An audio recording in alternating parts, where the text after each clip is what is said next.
¿Convivió usted alguna vez con Taibo, con el papá o con los hijos Paco y Benito? A ver, te voy a contar. Paco Taibo fue mi amigo durante más de un cuarto de siglo. Viajamos juntos, escribimos cosas juntos, hicimos periodismo juntos, organizamos cosas juntos, hicimos política juntos, salimos a la calle juntos a protestar por las mismas barbaridades que está haciendo hoy el gobierno de Morena. Escribimos mucho contra barbaridades de los gobiernos anteriores, tan graves como las del gobierno de Morena. Digo, viajamos juntos y yo vine a España por primera vez invitado por Paco Taibo la Semana Negra a presentar mi primera novela en 1992. Luego empecé a venir ya más seguido y luego ya me quedé. Pero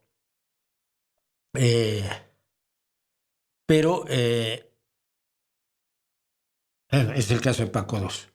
Paco Taibo 1 lo conocí muy bien y lo admiraba yo mucho.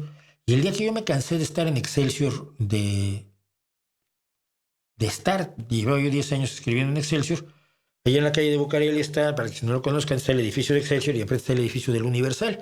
Y en la cultural del Universal la dirigía Paco Taibo 1. Entonces yo me acuerdo que bajé por los talleres, por la parte de atrás de Excelsior, crucé Bucareli, me subí al segundo o tercer piso donde estaba la oficina de Paco. Dije, Paco, ya no quiero trabajar en Excelsior. ¿Tienes lugar para mí? Me miró y me dijo, entregas los miércoles. Y durante mucho tiempo no me volví a decir otra cosa. Estaba todos los miércoles, yo entregaba mi artículo en el Universal, cobraba y era muy feliz. Quise muchísimo a Paco Taibo 1, quiero mucho a Benito. Con Carlos no tuve relación. Pero con Benito sí, Benito me cae muy bien. La otra pregunta ya te la imaginas la respuesta, ¿verdad? Bien.